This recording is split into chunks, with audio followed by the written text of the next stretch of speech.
quiero comenzar a hablar de que a qué se refiere la palabra del Señor cuando nombra al Hades, al Seol, al abismo. ¿Qué es el infierno? ¿Existe el infierno? Aleluya. Lo primero que escucho al nombrar el infierno, muchos dicen no creer en él. Otros dicen que el infierno es lo que hoy estamos viviendo aquí en la tierra con todo lo que está sucediendo en el mundo. Otros dicen que si Dios es amor, nunca podría enviar a nadie a un lugar de tormento. Esto, hermano, no es un mensaje para crear temor en la vida, en el corazón de las personas. La Biblia habla más de 400 veces de condenación y de salvación. Yo creo que es el mensaje central de la palabra del Señor. Dios no envía a nadie a este lugar de eterna condenación. La gente se va sola, ¿por qué? Porque le da la espalda a Dios. Ahora, yo quiero comenzar hablando de que la muerte física tiene el origen en la muerte espiritual, porque Dios creó al hombre para que viviera eternamente y no muriera físicamente. Al pecar Adán y Eva se produce una separación espiritual del hombre con Dios. La muerte vino como la consecuencia espiritual por la desobediencia a Dios. El hombre fue creado para no morir jamás, pero por causa del pecado de Adán entró la muerte al mundo. La muerte espiritual, la Biblia la llama así a aquellos que viven una vida de pecado. Pueden estar vivos físicamente, pero su espíritu está muerto en sus delitos, en sus pecados. Entonces, cuando un pecador muere físicamente, su alma tiene un destino que es de condenación a lo que llamamos el infierno, que es la primera muerte. Y luego sale por única vez de ese lugar al final del milenio, tiene que pasar por el juicio final. El alma de esta persona resucita el cuerpo y el alma se unen para ir a comparecer delante del Creador en el juicio final, en el gran trono blanco, y luego de ahí, de la sentencia, es enviado al lago de fuego eterno, que Apocalipsis capítulo 21:8 dice que es la segunda muerte, muerte espiritual por la eternidad. El libro de Ezequiel capítulo 18:4 dice que el alma que pecare, esa morirá. Está hablando de una muerte espiritual. El alma no desaparece de la existencia como muchos dicen. En este caso podemos nombrar a los testigos de Jehová, aún los adventistas. Dicen que el alma va al sepulcro y una vez estando ahí, desaparece de la existencia. Otros dicen que el alma descansa en el sepulcro. Pero el alma tiene un destino de vida eterna o de condenación eterna. Cuando hablamos de la muerte física, hay una separación del espíritu y el alma del cuerpo. El alma son las emociones, las decisiones, la creatividad, la capacidad de expresión y el gobierno nuestro. El espíritu es la conciencia, la intuición, el instinto de la supervivencia, es el aliento de vida, donde el Espíritu Santo, el Ruach HaKodesh, sopló sobre nosotros y nos dio vida. Aleluya. Es la vida que Dios nos da al crearnos. La muerte es la separación. La palabra griega para separación es tánatos, que es de donde viene la ciencia de la tanatología. En la separación, el cuerpo queda en la tumba esperando la resurrección, sea primera o sea segunda resurrección. Entonces el cuerpo del justo resucitará ahora en el arrebatamiento de la iglesia, que es la primera resurrección, resurrección de los santos para vida eterna. Y el cuerpo de los injustos resucitará al final del milenio para condenación eterna. Al morir, entonces, el alma y el espíritu salen del cuerpo. ¿Cómo es esto? ¿A dónde dice la Biblia que el alma y el espíritu salen del cuerpo? Vemos el caso de Raquel en el Antiguo Testamento. Ella está a punto de dar a luz a su hijo Benjamín y dice que por algún problema ella muere. Si usted ve el libro de Génesis capítulo 35, versículos del 17 al 18, dice que aconteció que como había trabajado en su parto, le dijo la partera: no temas, que también tendrás este hijo. Y aconteció que al salirse el alma, pues murió, Llamó su nombre Benoni, mas su padre lo llamó Benjamín. Una prueba de que al morir el alma sale del cuerpo. Esto es base bíblica pura. Ahora, el hijo de la viuda de Sarepta muere y dice que viene el profeta Elías a la casa de esta mujer. Usted puede ver en Primera de Reyes, capítulo 17, versículo 21 al 23. Dice que se tendió sobre el niño, el profeta Elías, 3 veces. Se tendió sobre él y clamó a Jehová y dijo: Jehová, Dios mío, te ruego que hagas volver el alma de este niño a él.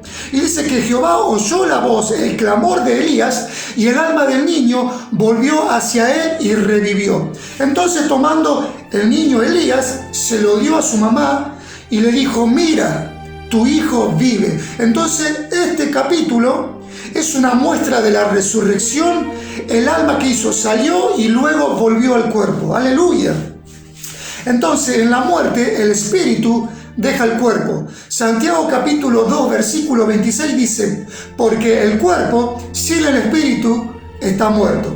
El libro de Eclesiastés, Salomón capítulo 12, versículo 7 dice que el espíritu tiene que volver a Dios quien lo dio.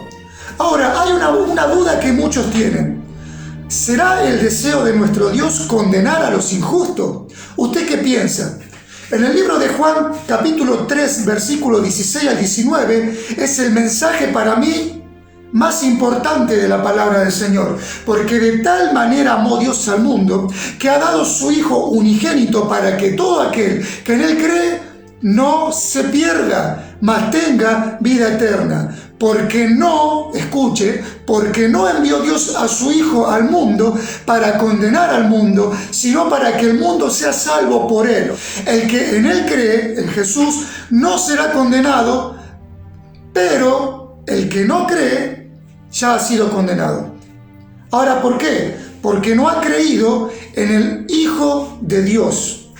Ahora dice: y esta condenación, que la luz vino al mundo y los hombres amaron más las tinieblas porque sus obras eran malas. Ahora, el Señor vino a salvar al mundo, pero el mundo le negó, le dio la espalda, no le creyó al Mesías. El mundo entonces se está condenando a sí mismo. Nadie lo envía a la condenación. En Marcos 16 encontramos el mandato del Señor que le dijo: vayan por todo el mundo, prediquen el evangelio a toda criatura. El que crea y sea bautizado será salvo, mas el que no creyere será condenado. Entonces, ahora veamos lo que dice la Biblia. Hay naciones enteras que no creyeron en Dios, y hoy muchos que no creen en el Salvador Jesucristo de Nazaret y fueron a la eternidad en el infierno. Podemos ver el ejemplo de Sodoma y Gomorra. Hoy muchos dicen: bueno, yo soy bueno, no necesito a Dios, pero viven en fornicación, en adulterio, mienten, en borrachera, vicios, en drogas y en tantas cosas. Pero estos que persisten en el pecado, dice que ellos no van a heredar el reino de los cielos. Aleluya. Entonces, uno mismo elige su destino eterno.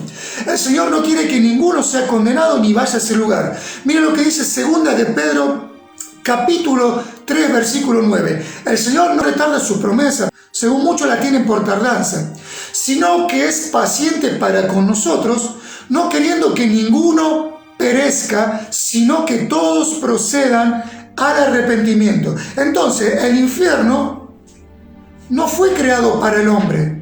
Fue creado como castigo para Satanás y sus demonios. ¿Por qué? Porque desobedecieron al Creador. En el libro de Mateo 25:41 dice: entonces dirán también a los de su izquierda: apartado de mí, malditos, al lago de fuego preparado ¿para quién? Para el diablo y sus ángeles. Entonces el hombre que desobedece está eligiendo ese lugar. ¿Por qué? Porque un desobediente no puede heredar el reino de los cielos. Ahora, las consecuencias del pecado son muerte eterna. Dice Romanos 6:23, porque la paga del pecado es muerte. Entonces, el pecador está vivo físicamente, pero su espíritu está muerto. Aleluya. Y si muere en pecado esa persona, sin arrepentirse, se perdió para siempre. Ahora quiero mostrarle algo que está trayendo una confusión muy grande al mundo entero. Tengo que hablarlo, tengo que decirlo. La secta de los testigos de Jehová. Ellos y otros más, hoy podemos hablar de los adventistas. Con esto no quiero atacar a nadie, pero es necesario aclararlo. Que dicen que las personas cuando mueren quedan ahí en la tumba. Que su lugar final es la tumba. Ellos dicen que al morir sus cuerpos quedan en el sepulcro, al cual también le llaman Seol, y creen que ese mismo lugar, la tumba, es el mismo infierno.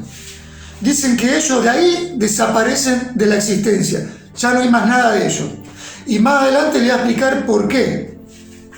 Ellos no tienen en cuenta que nosotros fuimos formados tripartitos. En 1 de Tesalonicenses, capítulo 5, 23, Pablo dice que el mismo Dios de paz lo santifique por completo, todo su ser, espíritu, alma y cuerpo. Ahora veamos un ejemplo del Señor. ¿Qué pasó cuando Él murió? El Espíritu del Señor retornó al Padre. Él dijo en la cruz a punto de morir: Padre, en tus manos encomiendo mi espíritu. En Lucas capítulo 23, versículo 46 dice que Él entregó su espíritu y expiró. En Eclesiastés 12:7, Salomón dice que su espíritu vuelve al Dios quien lo dio. Ahora, ¿qué pasó con el cuerpo de Jesús?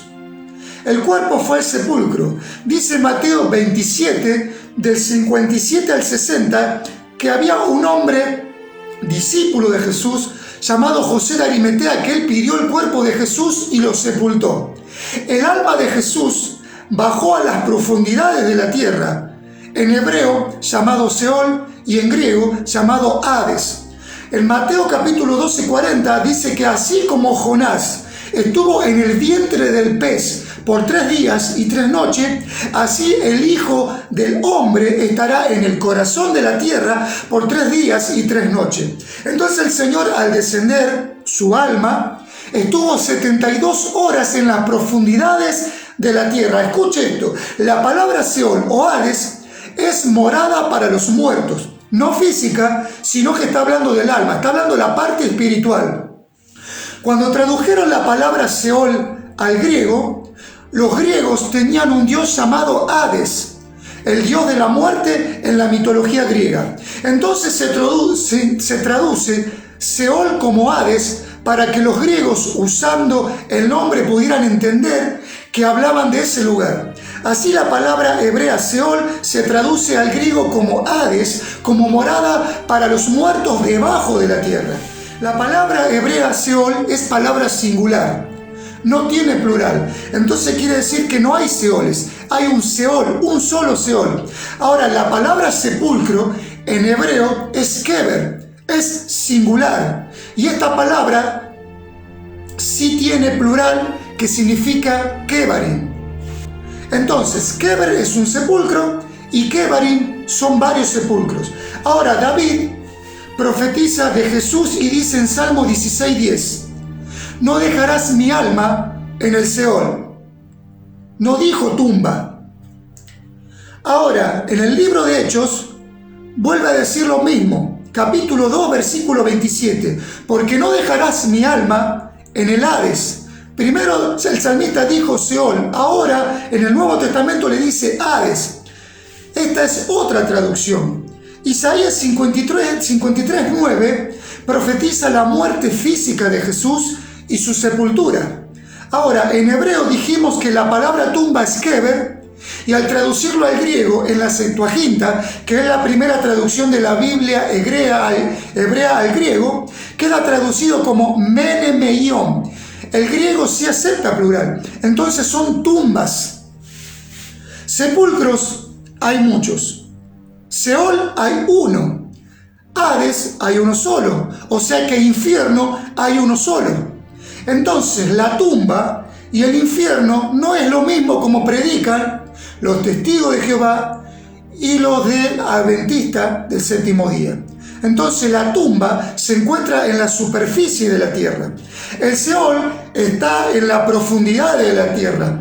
Proverbios 15:24 dice: el camino de la vida es hacia arriba al entendido, para apartarse del Seol abajo. Entonces el Señor fue al seno de Abraham, en donde testificó ser Mesías que todos esperaban. Imagino cuando él descendió al corazón de la tierra, él comenzó a mostrarle las manos a los que estaban ahí, los patriarcas, los profetas y todos los santos de la antigüedad. Imagínense el Señor descendiendo y mostrando sus manos, diciendo: yo soy el Mesías, yo soy su Salvador, ahora vengo por ustedes.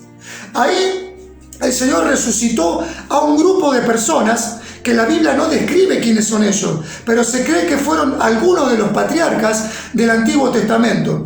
En el libro de Mateo, capítulo 27, versículos 52 y 53, dice que se abrieron los sepulcros y muchos de los cuerpos de los santos que había ahí estaban dormidos, se levantaron. Y dice que salieron del sepulcro, dice que vinieron a la santa ciudad y aparecieron a muchos.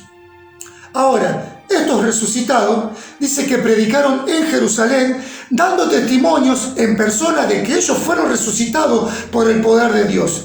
Y dice que sacó a estos santos de la antigüedad, o sea, todos desde la creación del mundo, hasta que Él vino, murió y resucitó. Todos esos tuvieron que salir del seno de Abraham.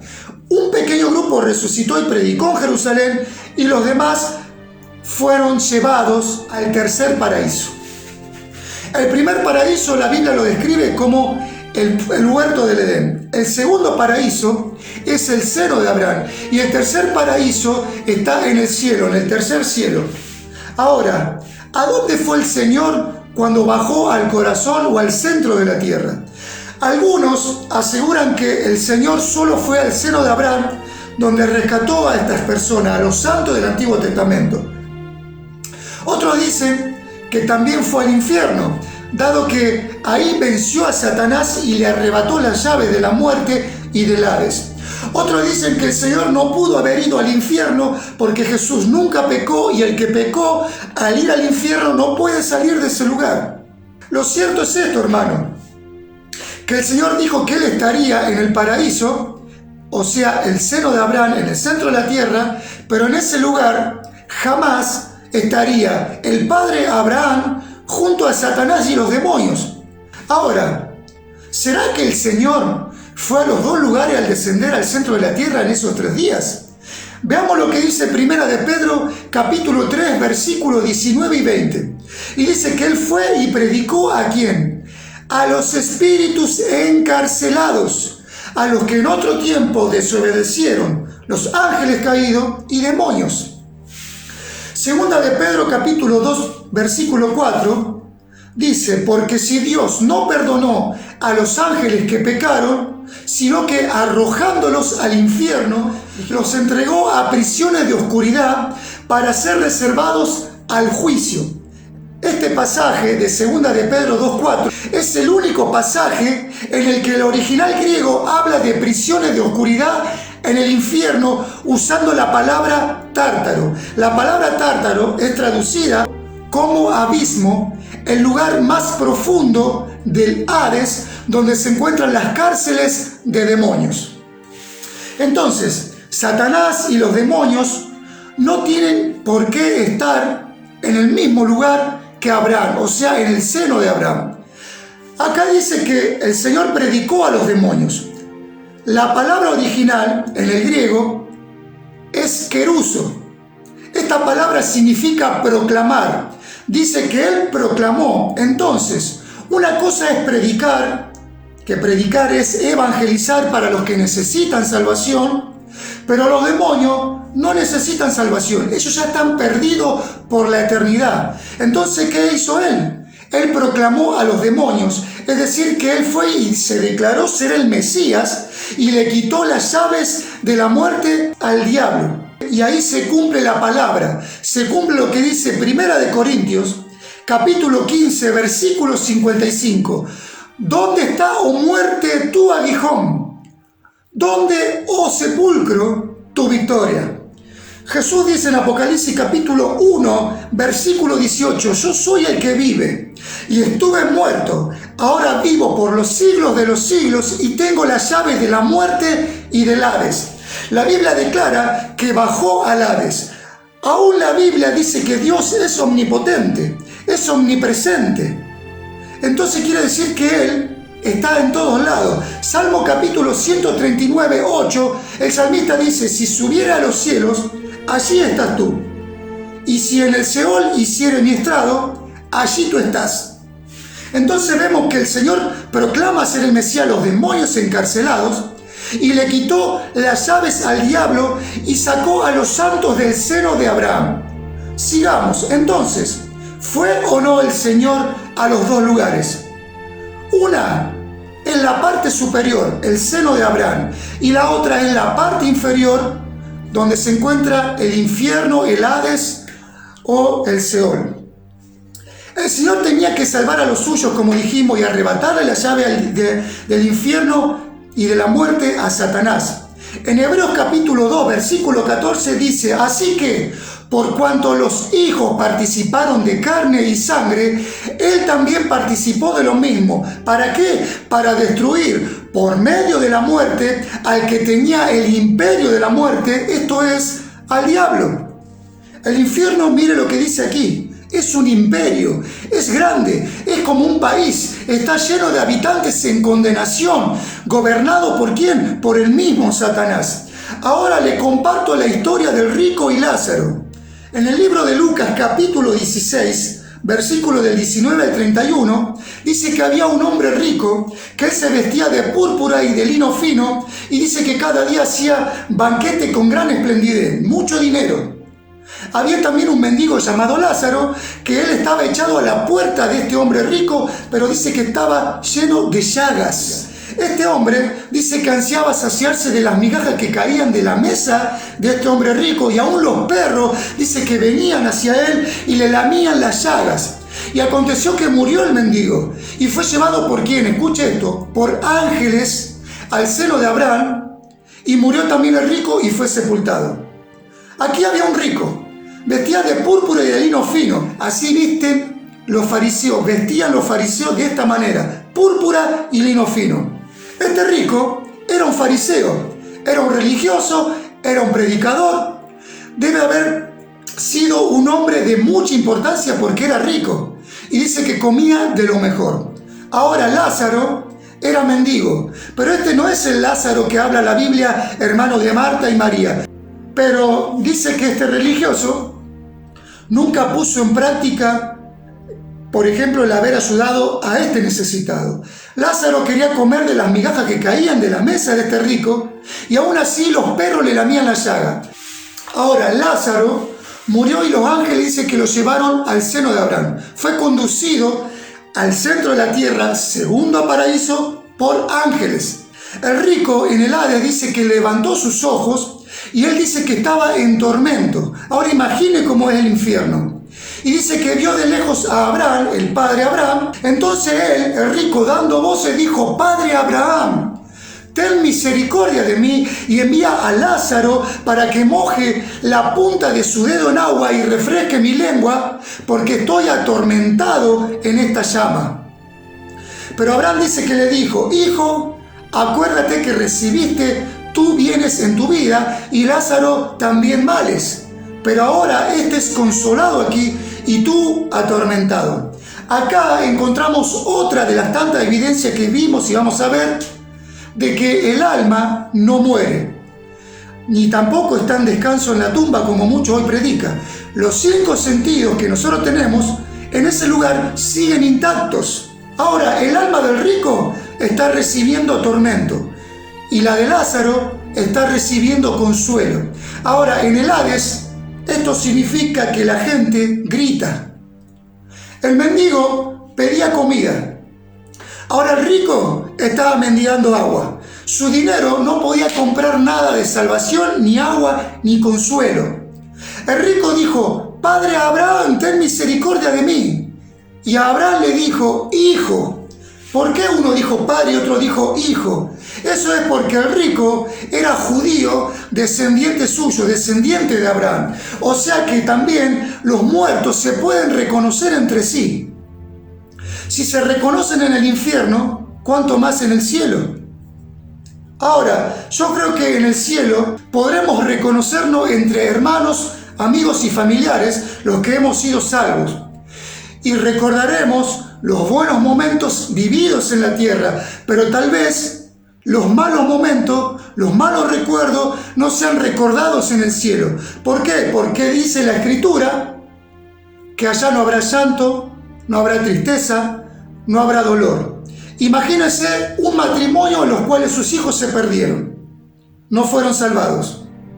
Imagínense un matrimonio, la esposa fue salva y el marido no, o viceversa. Imagínense que en aquel lugar tengamos que recordar que nuestros seres queridos, los más amados, no fueron salvados. Pero ahí dice que no hay llanto, ni tristeza, ni dolor. Distinto es el infierno, que recuerdan lo malo y recuerdan lo bueno. Acá el rico recuerda cuando el mendigo le pedía un poco de sus migajas. La gente recuerda lo que le predicaron.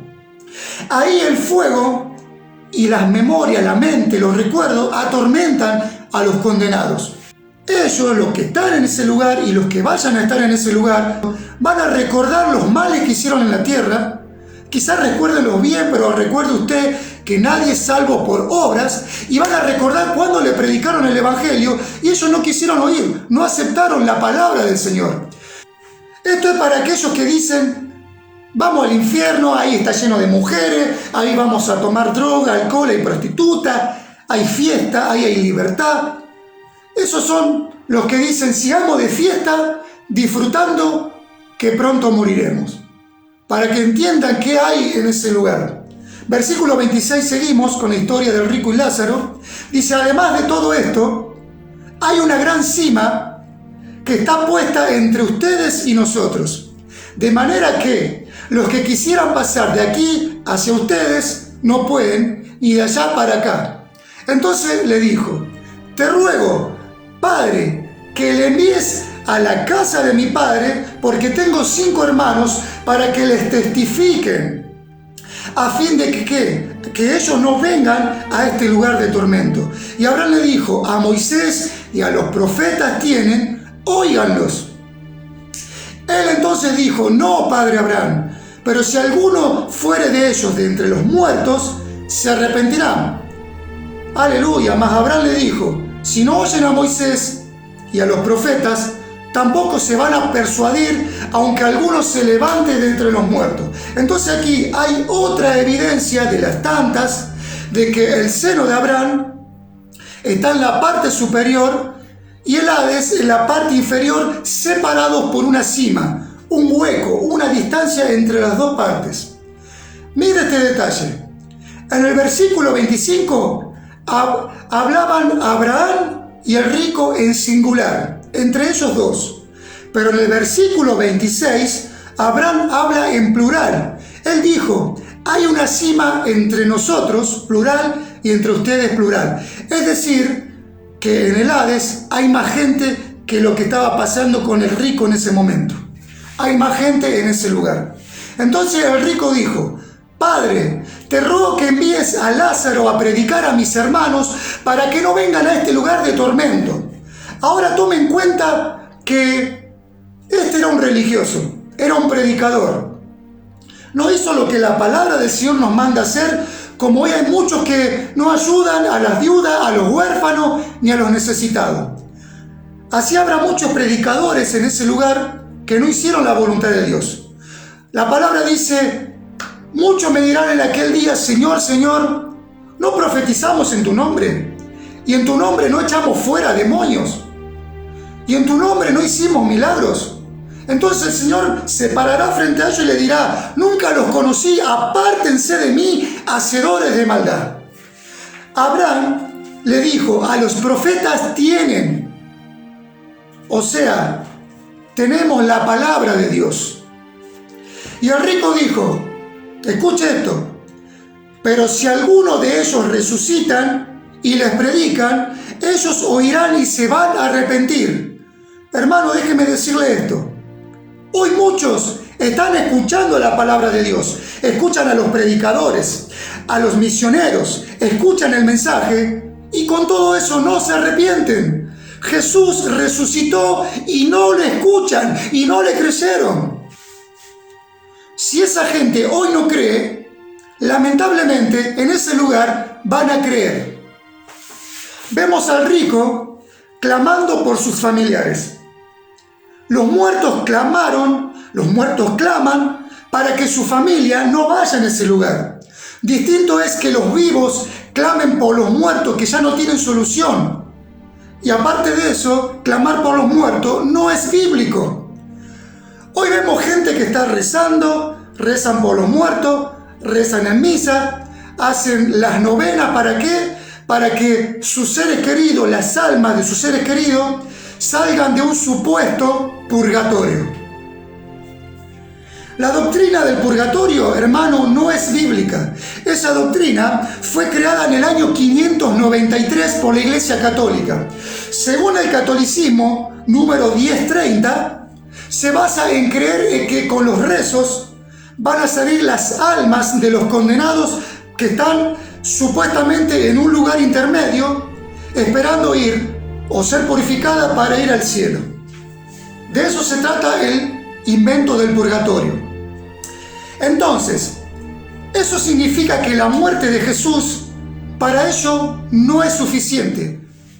Así entonces aparecieron las indulgencias según el pecado que ellos tengan.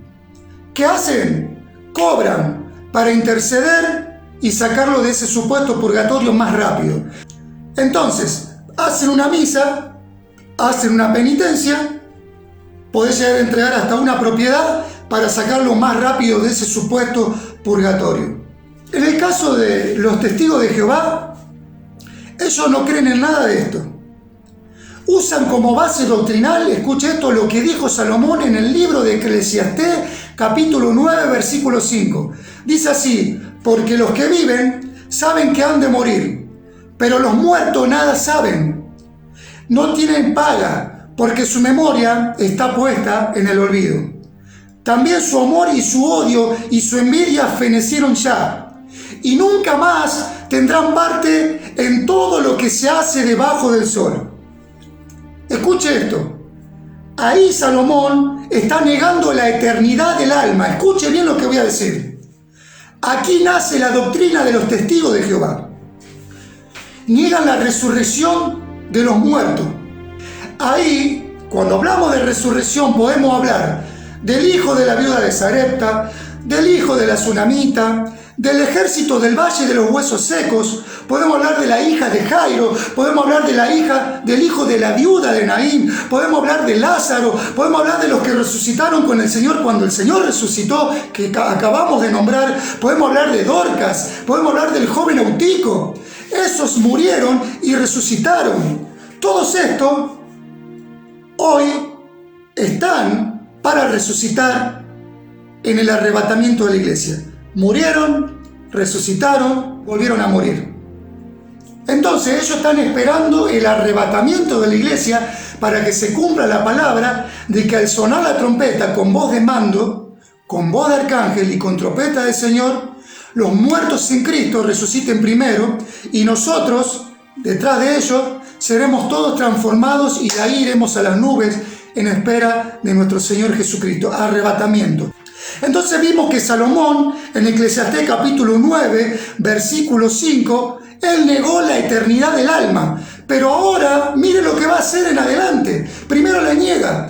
En Eclesiastés capítulo 3, versículo 11, dice que todo lo hizo hermoso a su tiempo y ha puesto eternidad en el corazón de ellos sin que alcance el hombre a entender la obra que ha hecho Dios desde el principio hasta el fin. Entonces, dice que hay eternidad en el corazón, se está refiriendo al alma. Ahora no niega la existencia del alma y de la eternidad del alma.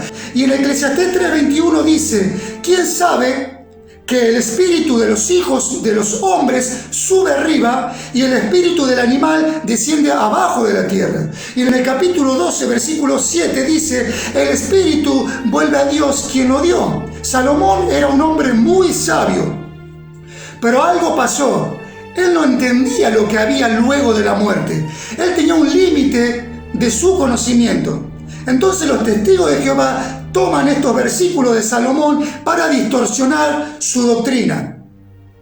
El problema es que Salomón estaba escribiendo esto en la mitad de la Biblia. Escuche bien lo que voy a decir. Salomón era muy sabio de las cosas terrenales. Si usted lee Primera carta de Reyes, capítulo 3, versículo 10 al 12, dice que él pidió inteligencia y sabiduría. Dios le dio una sabiduría que es terrenal, pero no tenía la sabiduría de lo que había después de la muerte. Entonces, después de él, faltando mucho todavía para que se cerrara el canon, la revelación, mire lo que hace. Ahora, hay otros versículos que nos respaldan sobre que las almas que salen del cuerpo van a la presencia del Señor o al infierno. Mire esto, Apocalipsis capítulo 6, versículo 9 al 10, dice que Juan vio bajo el altar las almas de los que habían sido muertos por causa de la palabra de Dios y por el testimonio que tenían. Y dice que clamaban a gran voz diciendo: ¿hasta cuándo, Señor, no juzgas ni vengas nuestra sangre en los que moran en la tierra? Entonces el rico también clama en el infierno por sus seres queridos. Y estos están clamando en el cielo por los que están en la tierra. Ahora, la diferencia con estos dos, los que están en el cielo y los que están en el infierno, es que nosotros no podemos clamar por los muertos. La Biblia prohíbe tal acto. Eso es espiritismo. Son prácticas ocultas donde Satanás o los demonios se disfrazan. La palabra dice que él se disfraza de ángel de luz. Entonces se disfrazan de seres queridos para engañar a los hombres. Aleluya. Así pasó con Saúl. Si usted va al libro de Segunda de Samuel, capítulo 28, versículo del 7 al 21, va a ver toda esta historia. Dice que él fue a la pitonisa. ¿Qué hizo? Habló con esta hechicera y dice que, como el Señor lo había negado, le dijo a esta mujer que le hiciera venir al espíritu de Samuel. Ahora, muchos creen que es Samuel y otros que es un espíritu que se hace pasar por Samuel. Yo creo, por lo que he estudiado, que es un espíritu que se hace pasar por Samuel. Incluso la pitonisa dice: y veo que sube, veo la sombra de los dioses. Y ahí lo describe como Samuel. Apocalipsis 20:13 dice que el mar entregará los muertos que hay en él. Se refiere a los cuerpos de los injustos que van a resucitar al final del milenio. Segunda resurrección para los muertos injustos. Y la muerte y el Hades entregarán sus almas. Entregarán los muertos que hay en ellos. ¿Para qué? Para que comparezcan en el juicio final, en el gran trono blanco, ante el Creador, para ser juzgados. Van a escuchar su sentencia. Los libros serán abiertos, libros de la vida, donde están anotados los nombres de los santos. Y ahí, cuando los nombres ellos no estarán, el libro de las obras para ver cómo fueron sus obras y el libro de las memorias. Entonces ahí serán juzgados y ahí serán enviados al lago de fuego que es eterno. El infierno es temporal. Se entra y se sale una sola vez y única vez para el juicio final, y de ahí salen para ir al lago de fuego que es eterno. Volviendo a Salomón, Salomón no sabía nada de volver a nacer y menos de resurrección ni de vida eterna. Eso se debe a que a él no tenía el conocimiento del Evangelio todavía. Estaba en la mitad del canon. ¿Cómo es esto? Pablo dice a Timoteo en la segunda carta de Timoteo capítulo 1 versículo 8 al 10: no te avergüences de dar testimonio de nuestro Señor, ni de mí, preso suyo, sino participa de las aflicciones por el Evangelio según el poder de Dios, quien nos salvó y llamó con llamamiento santo, no conforme a nuestras obras, sino según el propósito suyo y la gracia que nos fue dada en Cristo Jesús antes de los tiempos de los siglos, pero que ahora ha sido manifestada, escuche esto, por la aparición de nuestro Salvador, el Señor Jesucristo, el Rey de Reyes, Señor de Señores, Yeshua HaMashiach, el cual quitó la muerte y sacó a la luz y la inmortalidad por el Evangelio. Entonces, Salomón no conoció el Evangelio porque en ese momento todavía no había venido el Salvador, Jesús. Ahora, cuando viene el Señor, la inmortalidad es sacada a la luz por el Evangelio. ¡Aleluya! Salomón tenía mucha sabiduría y tenía ciencia. Pero mire lo que dice Jesús en Mateo 12:42. He aquí uno más sabio que Salomón, hablando de sí mismo. Jesús es la revelación. Él dijo: yo soy la resurrección y la vida. El que cree en mí, aunque esté muerto, vivirá. Aleluya. Y todo aquel que vive y cree en mí no morirá eternamente. Aleluya. En Eclesiastés capítulo 2, versículo 11, para Salomón todo era vanidad, aflicción y sin provecho. No le daba sentido a la vida. Lo dice aquí. Mira el consejo que Salomón le da a los jóvenes. Eclesiastés capítulo 12, versículo 1. Acuérdate de tu Creador en los días de tu juventud, antes que vengan los días malos y lleguen los años en los cuales digas: no tengo en ellos contentamiento. Salomón lo tenía todo, era rey, tenía riqueza, tenía fama, tenía poder, mujer, lo que ustedes quieran. Pero estaba deprimido. Una vida de vanidad, una vida de aflicción, una vida sin sentido. ¿Pero por qué? ¿Será porque había apostatado de la fe?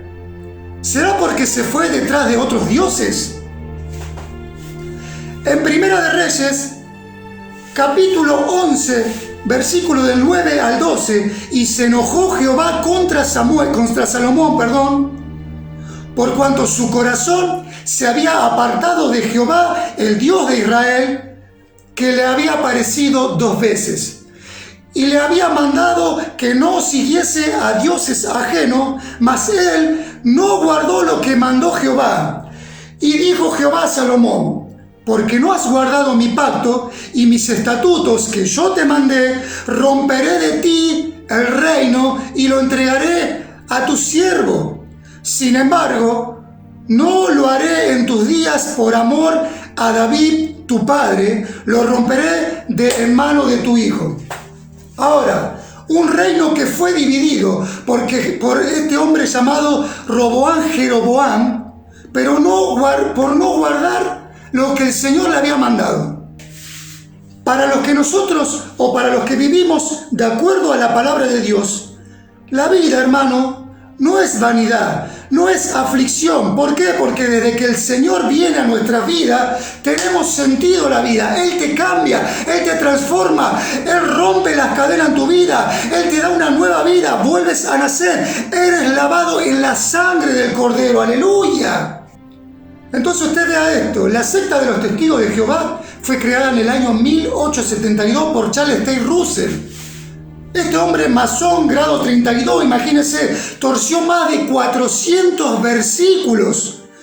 Nace de los adventistas del séptimo día. ¿Con quién? Con la profeta Elena de White, judía, que une el cristianismo con el judaísmo. Por eso hablan de guardar el sábado, hablan del Shabbat. Son muy legalistas y judaizan.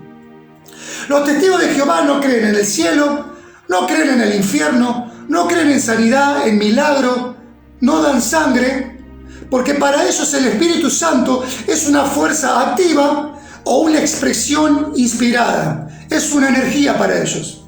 Eso es una blasfemia contra el Espíritu Santo de Dios. El nombre de Dios está con mayúscula y Charles Taze Russell lo puso con minúscula. Entonces para ellos, en la Biblia del Nuevo Mundo, nuestro Señor para ellos es simplemente un profeta más. Entonces la secta niega la vida después de la muerte, niega la eternidad y niega la salvación. Cree que desaparecen de la existencia una vez que ellos mueren y van al sepulcro. Entonces el Señor advierte en Apocalipsis 22 del 18 al 19, si alguno le añade o le quite las palabras a este libro o a esta profecía, Dios traerá sobre ellos las plagas que están escritas en este libro y quitará su nombre del libro de la vida y de la santa ciudad. En el original de Vulgata dice quitará su nombre del árbol de la vida. Lo que está diciendo es que los borrará del libro de la vida y perderán la salvación eterna. ¿Se pierde la salvación? Se pierde. Este versículo está dirigido a los que están escritos en el libro de la vida. Aquel que le añada y le quite será borrado. Ahora mi pregunta es, si la salvación no se pierde o somos salvos, siempre salvos, ¿a quién va dirigido este capítulo?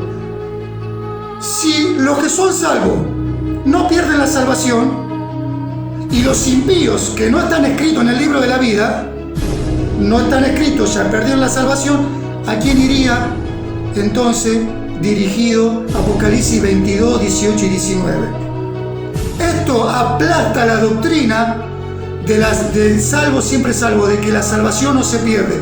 Lea Éxodo 32, del 32 en adelante, cuando Moisés se pone como intermediario, ese hombre legislador, como intermediario entre el pueblo y Dios, por irse detrás de otros dioses. Y el Señor, cuando él se encuentra, le dice: Señor, si no perdonas el pecado del pueblo, ráeme, bórrame del libro de la vida. Y el Señor le dijo: todo aquel que pecare en contra mía, los voy a borrar del libro de la vida. Quiere decir que hoy estamos anotados, muchos están anotados, pero pueden ser borrados. Aleluya.